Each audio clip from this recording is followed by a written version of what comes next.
Hello and welcome to the next podcast from Extramile Digital in our Digital Mile series. Today I'm going to be talking to Daniel Hitkin, who's Sales Director at Brown McFarlane, a very dear client of ours. And we're going to be talking about all things defence and about how to be more competitive and how to work with a digital marketing agency that can be agile and work in collaboration with a client to be able to maximise their competitiveness in that sector. Hi Dan, so should we get started? Yes please. Right, okay then. There's some big players in the defence sector which can be notoriously difficult to get into, and when you do get into it they're looking for a long-term partner. How do you think having a strong active digital presence can basically help you to get into the room with these major players and end up being a preferred supplier? I think nowadays it's essential. I mean, I think that some of these big defence sector businesses can be seen as a closed shop almost. And I think what we're looking for as a business is an entry point and a way to put our message, our content, our USPs in front of these people. Social media is key to that for us, or we see it as key to that. We need to make sure that we're putting the right message in front of the right people at the right time, and make sure that they're aware of us. And I think probably I come back to this word quite regularly back in the office. Awareness is fairly key for us at this point in time. We're not in a position in that supply chain where we're going to be looking at the design end of it. We want to make sure that people know what we can do, what we've got available, and what we can offer. And social media is part of that key. Yeah, I mean, social media is always great because obviously it's getting you out there and it's getting you seen. I think what I would say is that the be-all and end-all? Is social media going to be the one thing that gets you in front of that audience? Or is it more like a pincer movement, to coin a phrase? I mean, there's the old-fashioned way of doing things, which we've got going at the same time. So there's no doubt, if you take the defence sector particularly, we're concentrating our efforts on it from a digital marketing and social media perspective. At the same time, we're attending events, we're making phone calls, we're talking to the people we know, we're looking at the levels below the major players to try and work our way in that way and talk to these engineering firms that are supplying these guys. So no, it's certainly in terms of the approach. It's everything we've got. We're chucking at it at this moment in time. I mean, the thing about the defence sector at the moment is, I mean, obviously it's very prevalent because we're hearing it all the time on the news about defence and the extra spending that the government is required to put into the sector. You've just got to think that obviously it's a goal for you as a business to want to get into that sector and to be more active in it. But it's only going to get more competitive. It's true. Because there is a risk at the moment that more and more people want to get into that sector because they can obviously see that it is a potential growth area. Why is it vital, do you think, to have a marketing partner that works alongside you, that can constantly adjust your strategy, that can be agile, and rather than just having a fixed task list of things that an agency has traditionally done, there is a need now to be more agile, surely? Absolutely. I mean, if you take our industry or our sector generally at the moment, flexibility is key. We hear this phrase that uncertainty is the new certainty, and in our sector more than most at the moment we've been impacted by a lot of things, not just the big global press stuff that everybody's talking about, but things like CBAM and quotas and tariffs. These messages are changing almost daily, certainly weekly, and the message that we want to put out there changes at the same time. So having that flexible approach, having somebody that we can communicate with regularly, that we can change that message, change that approach, tell people about new stuff that we've got going on back at the factory. It's critical at the moment. I don't see how you can operate a decent digital marketing approach without having flexibility. I don't. To keep putting the same old message out again about we stop this, we cut that won't work at the moment. It won't cut it. The content's got to be better than that, and it's got to change with what the the wider market is doing, I think. I mean, it's interesting when you're talking about content, because there's been from running a digital agency, there's been so much stuff put out there at the minute about AI and AI generating content. Mm-hmm. But at the end of the day, the human approach is still what's needed, because AI can go so far with stuff. But I think personally, digital marketing has changed forever. You know, you used to work on doing task, and rinse and repeat. But we have to work on a 30, 60, 90-day plan with people, mainly because the whole market has completely changed. You know, people want instant, and they want those instant results. I mean, that then throws into the mix this whole return on investment argument, because, you know, people like you, if you're investing a lot in digital marketing, are going to want to see a return on investment. And it is a constant problem as to how to prove it. Absolutely. I mean, I think for us, we look at return on investment by is new customers engaging with us who are also engaging on social media, and some of it is anecdotal almost, in terms of looking at the return on investment that we get from the investment in digital media, digital marketing. So if we can get a handle on that and prove that ROI, prove what benefit we're getting from it, that makes your decisions forward in terms of your marketing budget, in terms of what you're going to do next month, next week, next year, easier to make, doesn't it? And that's you know, in an ideal world, that's what we'd have.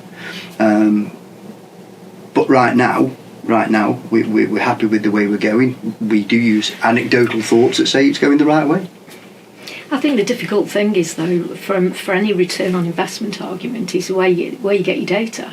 Because, you know, when anybody starts to work with a digital agency, and we always kick a project off or we kick a campaign off, it's trying to identify that benchmark of where we're starting from.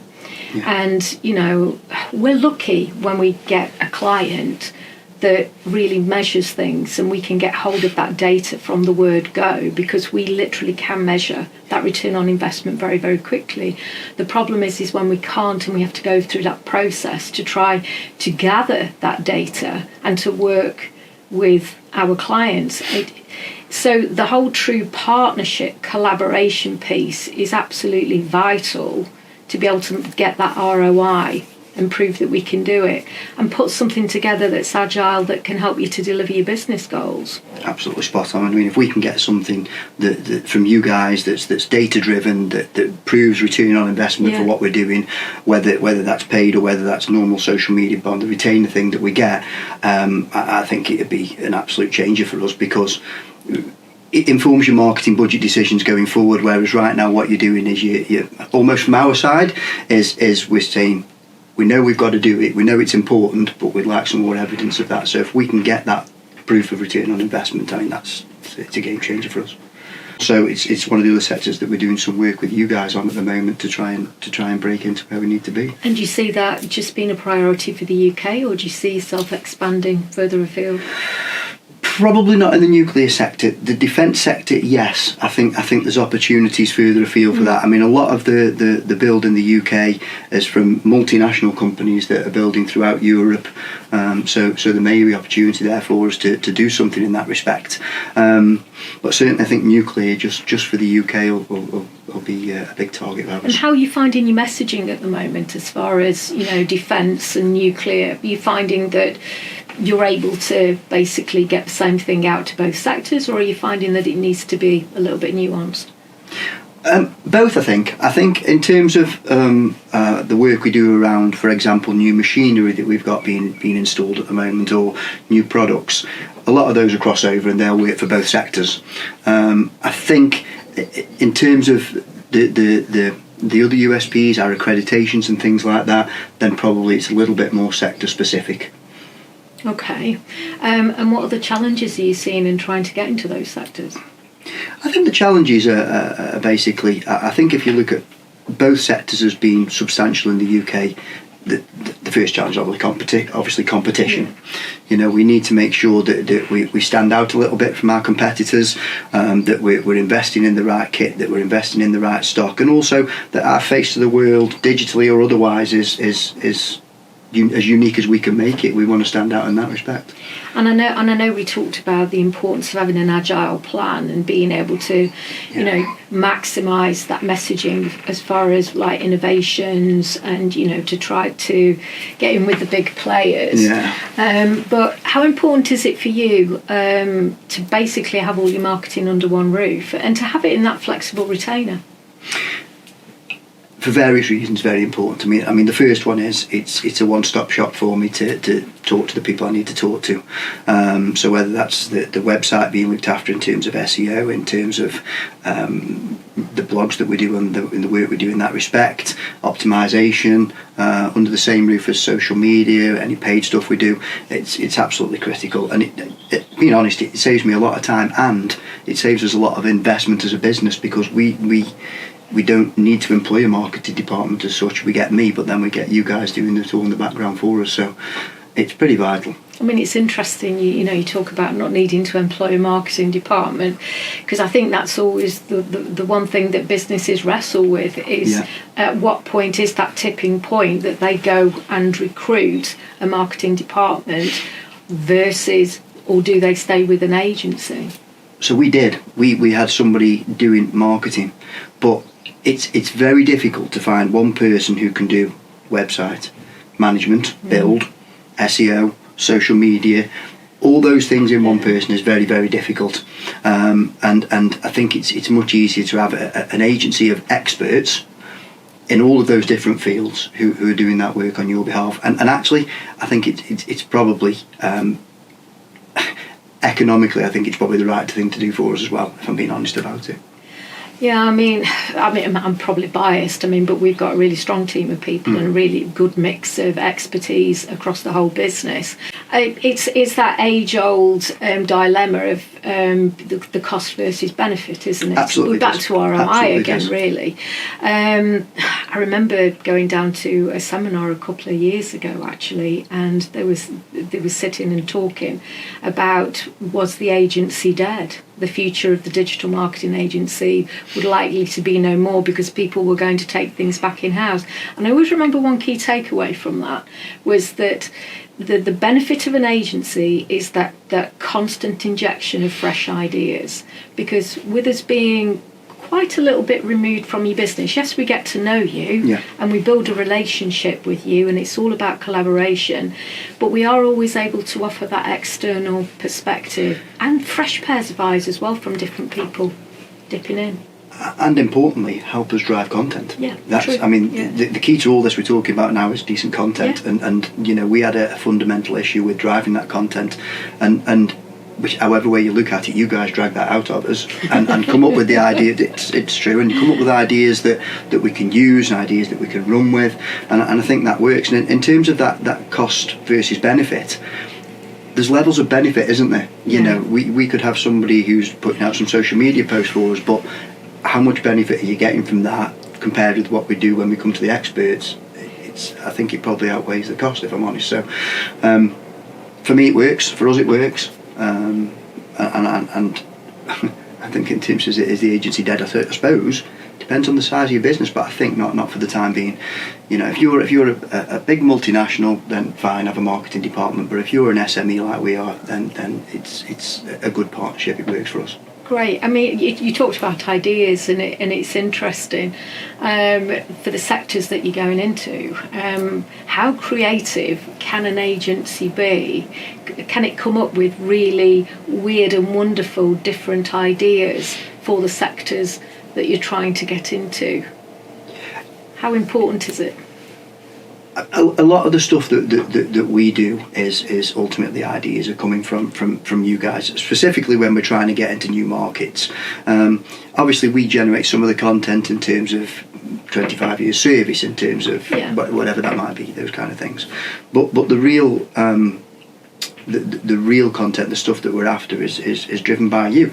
And what I used the word crazy, I think, didn't you there? Well, why not? We're from a standing start, aren't we? Yeah. So why not be inventive? Why not be creative? Why not be a little bit out there? Because one of the things that we're getting a lot of as a result of the work we're doing with you is when I go to forums where there's a lot of our competition around there, and people are recognising what we're doing. I'm being told to stay off LinkedIn. I'm saying the fact that you're saying that means you're seeing it.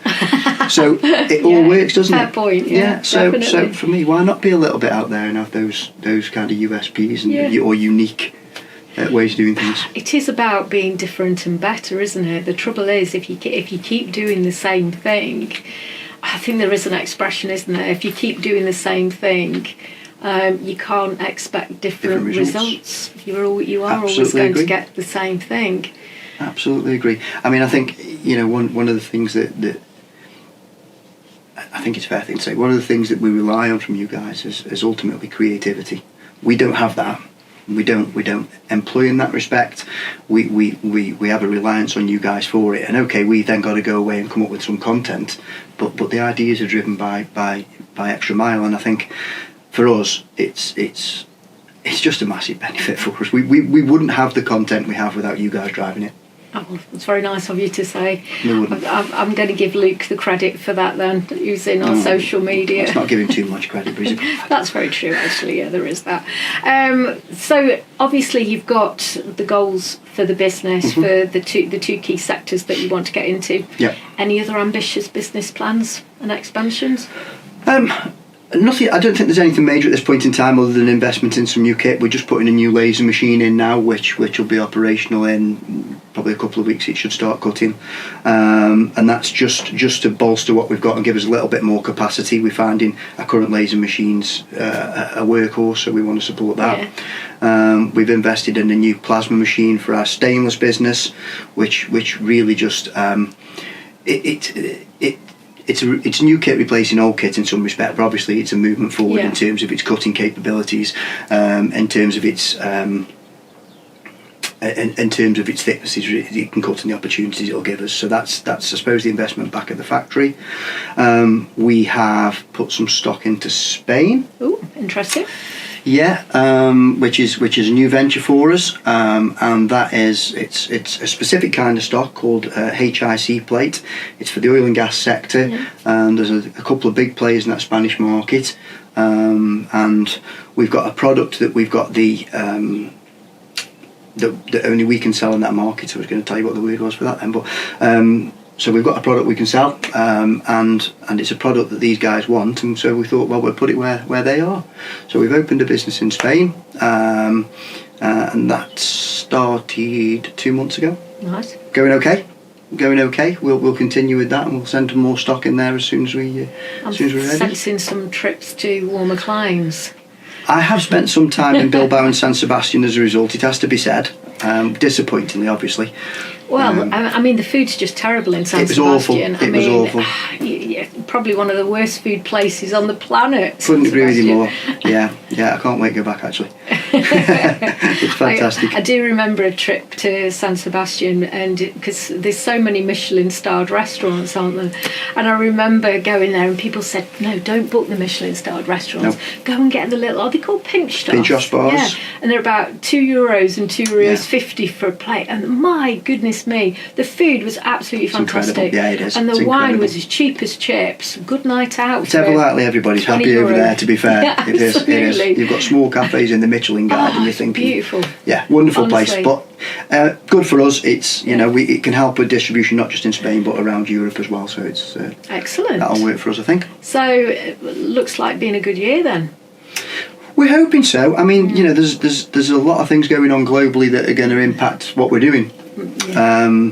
And we'll obviously, I don't think any of us know, it's uncertain as we said before, I don't think any of us know what's going to happen next month, the month after, but we're setting ourselves up for having a good year, I mean, you said it earlier on, and I think uncertainty is the new certainty. I think it is a case of we are literally taking every day as it comes at the moment. Absolutely. But you've just got to be nimble on your feet, to be agile enough to flex your strategy and flex your approach, and we'll be there to support you to do that.